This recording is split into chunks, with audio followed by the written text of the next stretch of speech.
this evening on ENN Tonight. It's official. Burlington swore in its new mayor and made history. A huge milestone was made for North Carolina, all thanks to some tiny homes. When the idea was first seeded, we just didn't know if this would even be possible.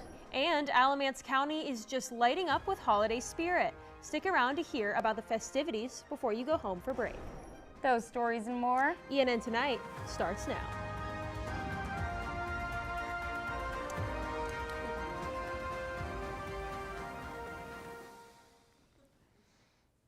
Good evening, and thank you for joining us for our last ENN Tonight of the semester. I'm Charlotte Fabi. And I'm Alice Morrissey. Let's jump right into this week's top stories. Surrounded by friends and family, Burlington's first female mayor was sworn into office at a Burlington City Council meeting. I was there to capture this historic moment. Burlington locals came together to watch the winners of November's municipal elections officially take their new positions, like first female mayor Beth Kennett. Finally get here tonight and sit down and actually go through the meeting.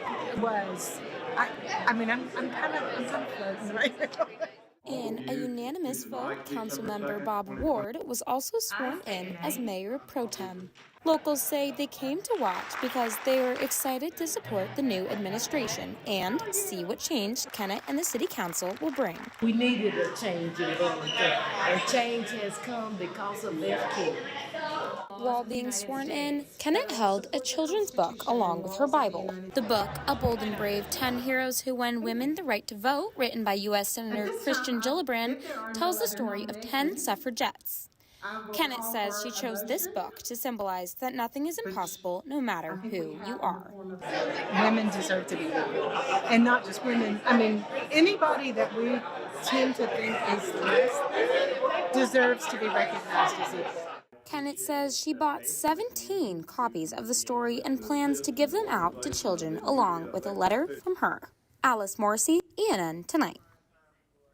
Council members Ian Baltutis and Jeffrey Smythe also took the stage to be sworn into their new roles.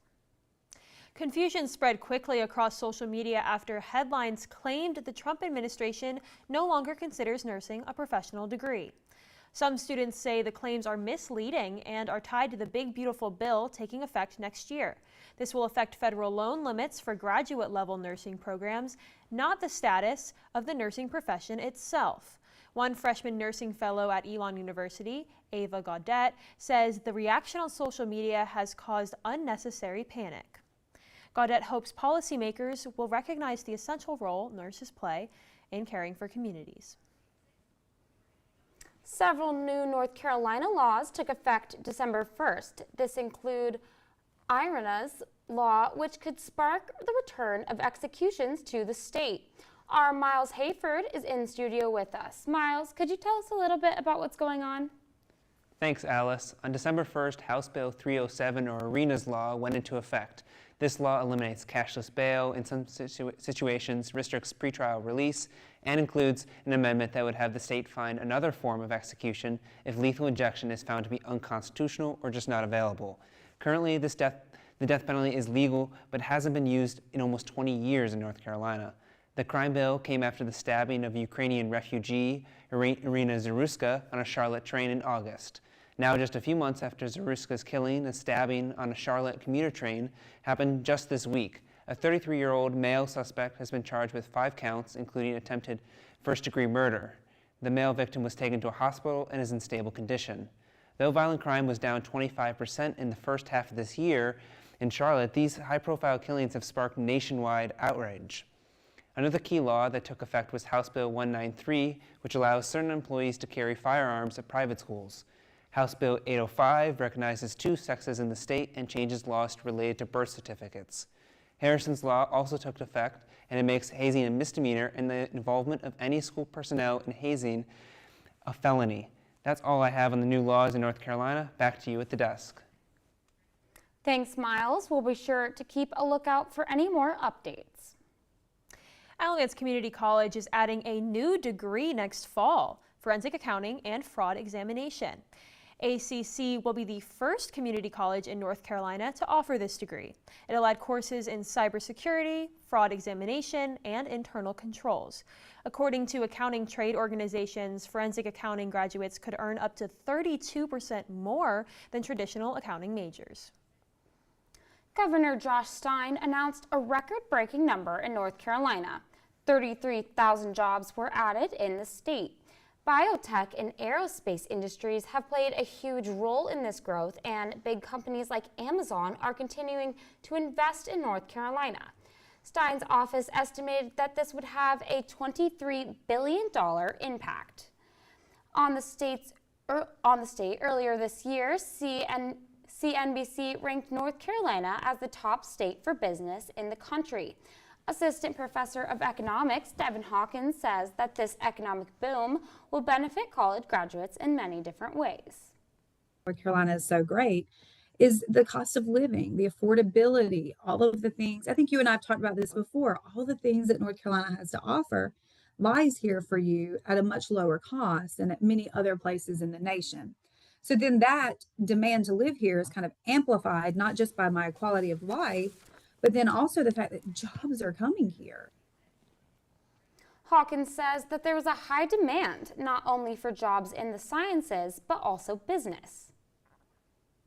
Restaurant chain K&W Cafeteria closed its doors across the country, including its Burlington location. The company made the announcement December 1st on Facebook that all locations would close permanently on that same day. The food chain opened its first location in Winston-Salem nearly a century ago, but it filed for bankruptcy protection in 2020. According to K&W, 5 of its 8 locations are here in the Triad. Benevolence Farm in Graham, a tiny home community in North Carolina for formerly incarcerated women, officially broke down on their new homes. ENN's Fiona McAllister was at the opening ceremony to capture this moment. Benevolence Farm welcomed its first resident almost 10 years ago, and now with 7 new homes on the way, it'll be the first tiny home community in North Carolina. It is pretty surreal to see this tiny home groundbreaking ceremony happen today. When the idea was first seeded, we just didn't know if this would even be possible. Over $1 million were donated by the North Carolina Housing Finance Agency towards this construction, on top of outside donations like Dick Fisher's, a Burlington local. To see these people that really, really need help, and not much has been done for them. It's starting to change some now, thanks to this organization, and I'm glad to be a part of it.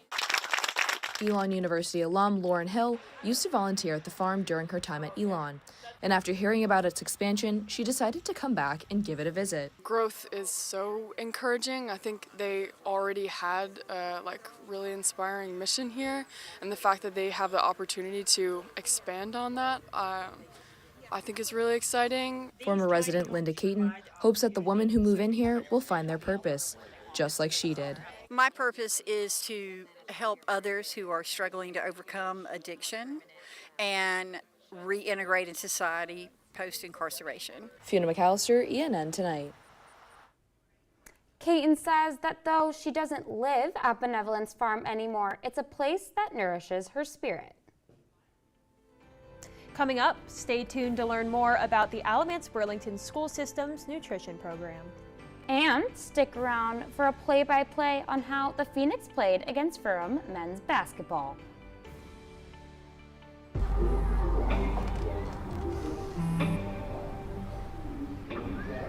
I don't know why you're so sad. You've got a roof over your head. You gotta stop with that depression stuff. That's what white people think. You alright? It just feels like it's coming from everywhere. Do you want to talk about it? You can talk to me if you're feeling sad. Whenever you need to talk, I'm here, okay? Whether it's our stories, the warmth of our laugh, or our family's secret sauce, we all bring something different to the table. So make some space. The power of connection is waiting right outside your comfort zone. Learn how you can help strengthen your community at belongingbeginswithus.org/teamup.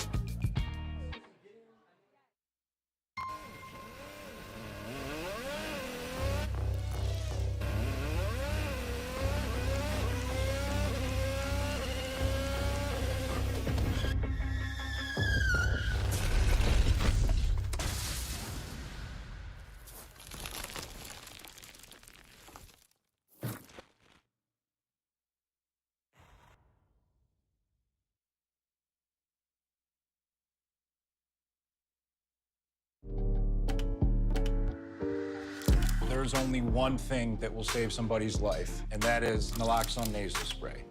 Get 911 on the phone, get the emergency responses there on their way.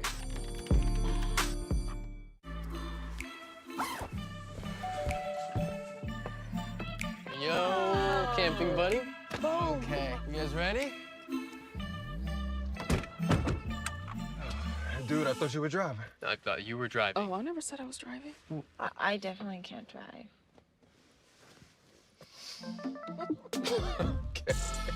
If you're high, just don't drive. It's illegal everywhere. If you feel different, you drive different. Hate is loud, but love is the majority.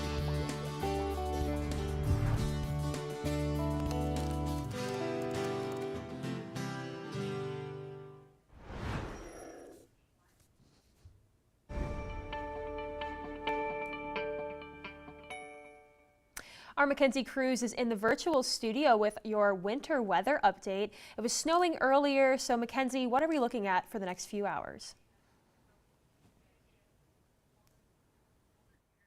Thanks, Charlotte.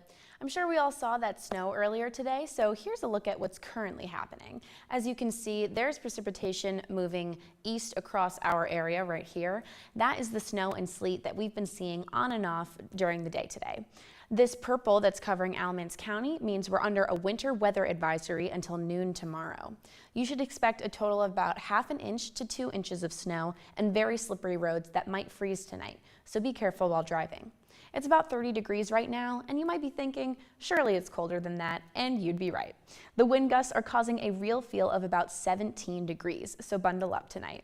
That's all for now, but I'll be back later with the rest of this week's forecast.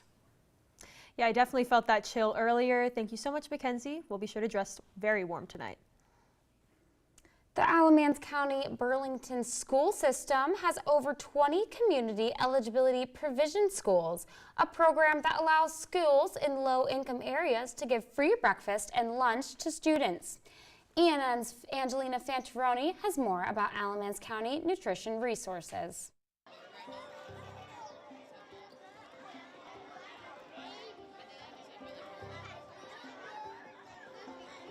It is rewarding getting them the free meals. You know, doing everything I can to get the most children to qualify for free meals so that more can eat. We definitely don't want anybody to go hungry, so we'll do everything we can to make sure that student gets a meal.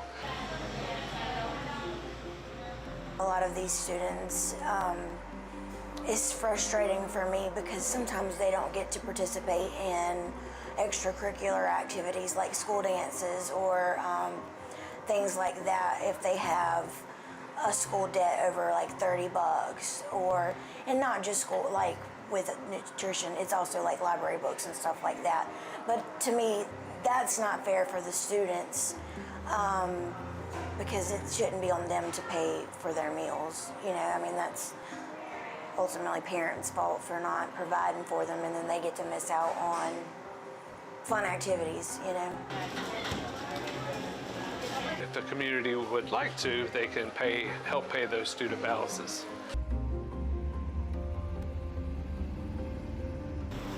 Did we season this already?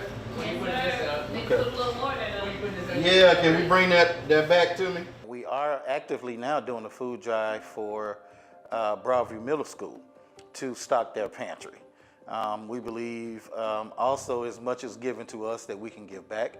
So this is going to stock their pantry so that it'll support their backpack ministry when kids are leaving on Friday, and they can leave with a backpack full of, you know, canned goods or food items that last them through the weekend. And we just think that that's part of it, of the service that we do. To read more about the program, pick up a copy of this week's Pendulum. Elon football punter Jeff Yerk will be entering the 2026 NFL Draft, making this the end of his Elon football career. The redshirt senior made the announcement in a post on Instagram reflecting on his time at Elon and thanking his teammates and family. Over the course of his Elon career, Yerk totaled over 90,000 punting yards.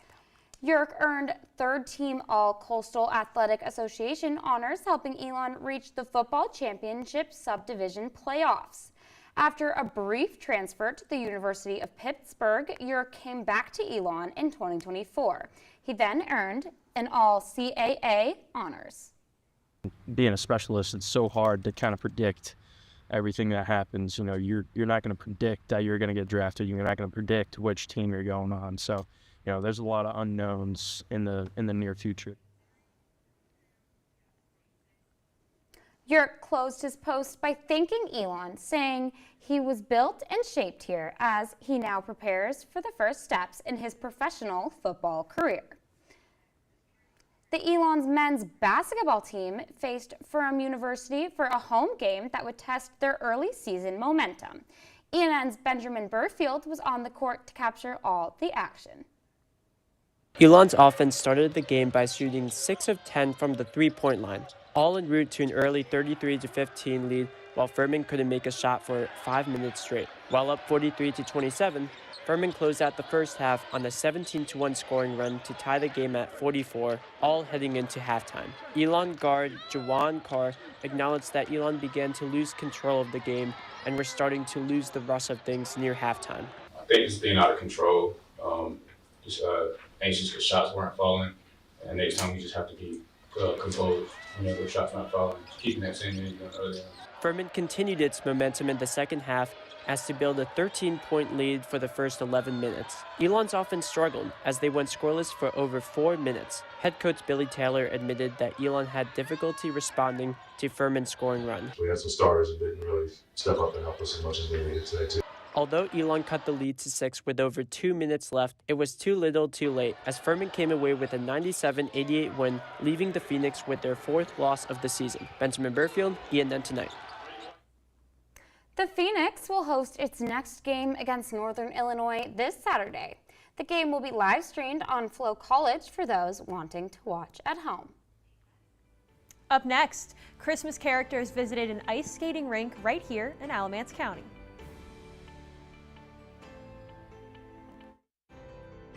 Phoenix 5-day forecast of the semester after the break.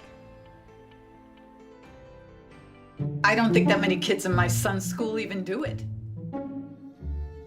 He makes fun of his friend who vapes. He would never try it.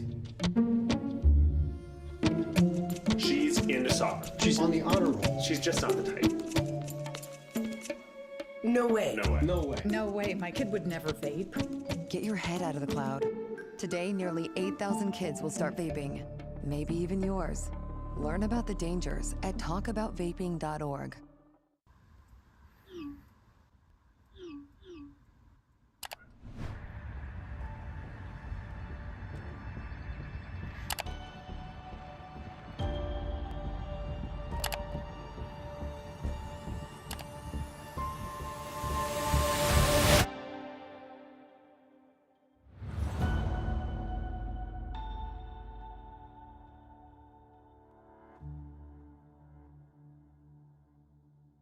Even more than I wanted a gold medal, I wanted a heart of gold, like the mentors who were my balance beams refusing to let me down, and the coaches who spoke out to anything out of bounds, heroes who never stood on podiums, but stood up for me.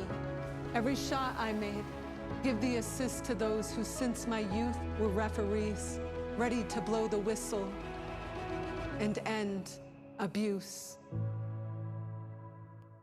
I rescued Toast from a shelter in 2011. I love Toast because she's a lazy diva. Toast does whatever she wants, obviously. She's sleeping right now. She's an epic snuggler. She's so comforting. She's so loving. Toast makes me laugh. When I walked into the shelter, I knew right then that she was special.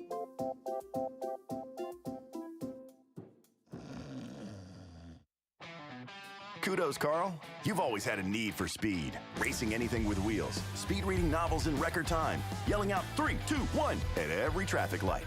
But this time, you've taken your power obsession to the next level.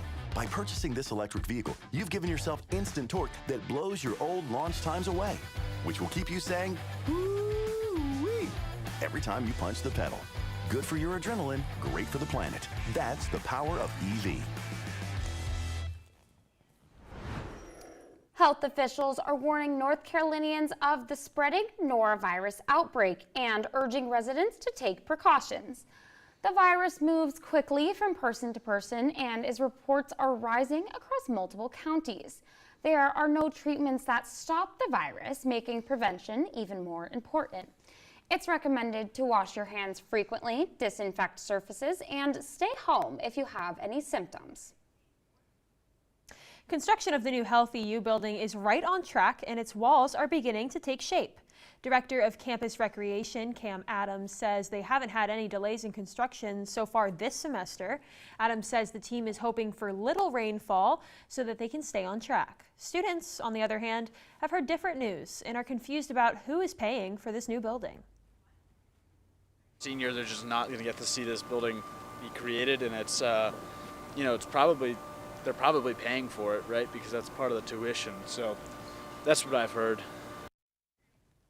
Adams says that student tuition is actually not paying for the construction of the new building. Adams says Elon has been putting money aside for this project for over 8 years, along with donations. Elon University has been named a national leader in residential education, receiving 2 major awards at the inaugural Residential College Society Awards ceremony. The Residential College Society recognizes Elon with the 2025 Institutional Excellence in Residential Education Award, an award highlighting the university's commitment to building community and a blend of academic and residential life. In addition, Director of the Global Neighborhood, Sandy Marshall, won the Outstanding Faculty Member Award for her work in fostering mentorship and community within Elon's residential programs. The Residential College Society says Elon's model stands out for turning student housing into a place for both learning and connection. Professor of Exercise Science, Svetlana Nepochadik, has been named the next director of the university's honors program. She'll step into the role at the beginning of this June. Nepochadik works in mentoring students and promoting wellness-centered teaching. Her new role will oversee all aspects of the honors program, from curriculum oversights and honors thesis coordination to recruiting new fellows and chairing the honors advisory committee. Nepochadik says she's looking forward to helping honors fellows both thrive academically and personally, emphasizing key parts of the honors experience.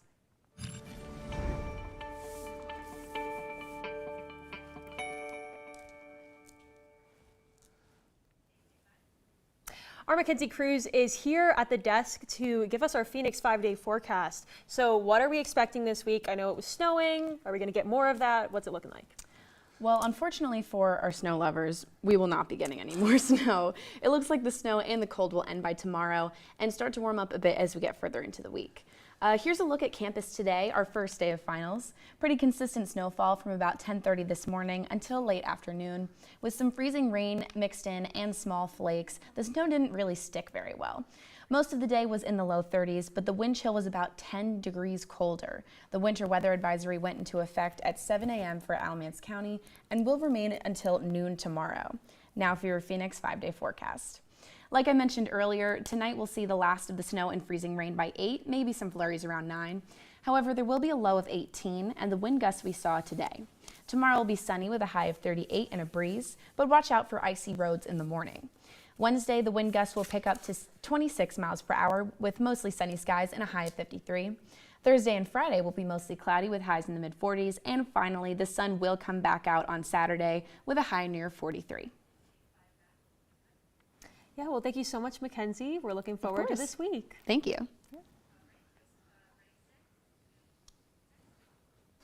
Since opening a year ago, Shuffle and Roll has become a space for RPG or role-playing game players to meet and play. ENN's Cassie Weymouth has more. If I get a chance to come out and spend time with the guys I go to tournaments with and have over at the house, I'd rather come support my store. That was Rick Carmichael, a regular at Shuffle and Roll. Shuffle and Roll is a game store that hosts game nights every Thursday and Saturday. These nights are open to everyone.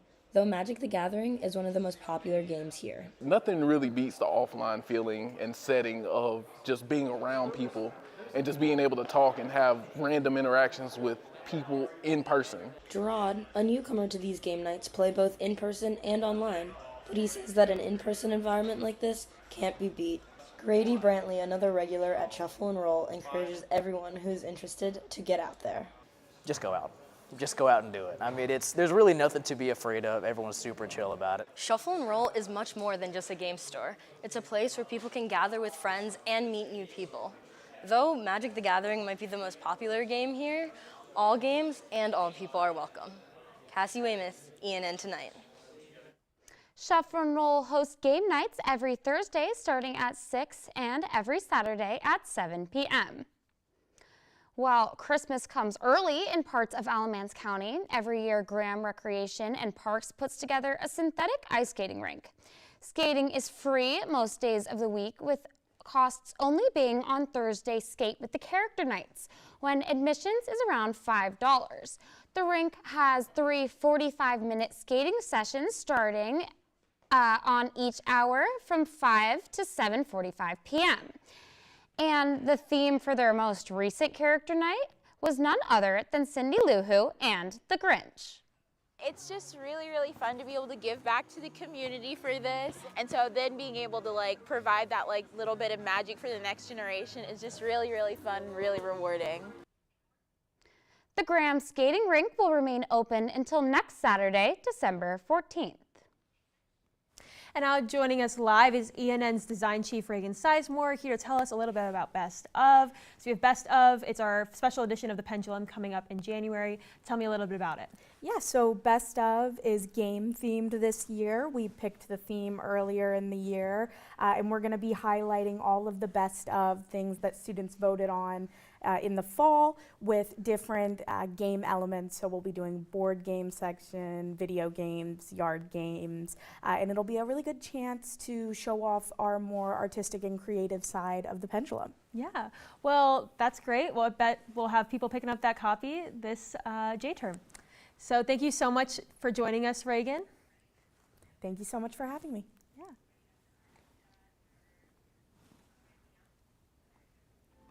And an annual event filled historic neighborhood with lights and luminaries coming up next.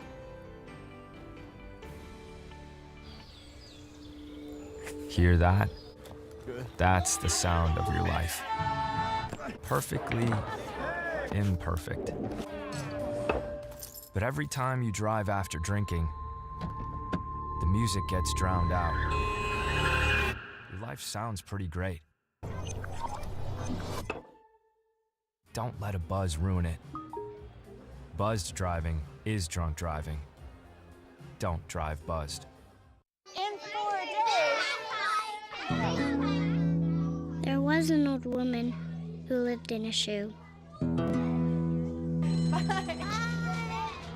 She had so many children. She didn't know what to do.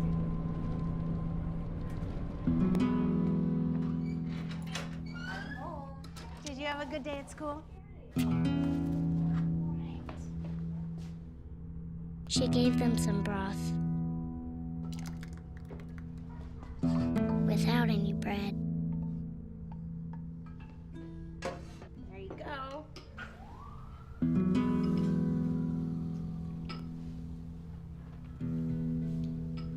And kissed them all soundly. Night night. Good night. And put them to bed. Hunger is a story we can end. End it at feedingamerica.org. Women are bad with money. That's what the world's been saying for centuries. But now, we've got something to say. Save it. It's time to save ourselves by saving our money. Until we're no longer 80% more likely than men to live in poverty in retirement. Save it. The falsehoods, the feelings of fault. Then, the funds. Learn how to save for your retirement at WeSaySave. Well, that's all the news we have for you this evening. Thank you so much for joining us. Head over to our website, elonnewsnetwork.com, for stories, sports, and more. And make sure to follow us on social media at Elon News Network. Have a great night, Elon, and good luck on finals.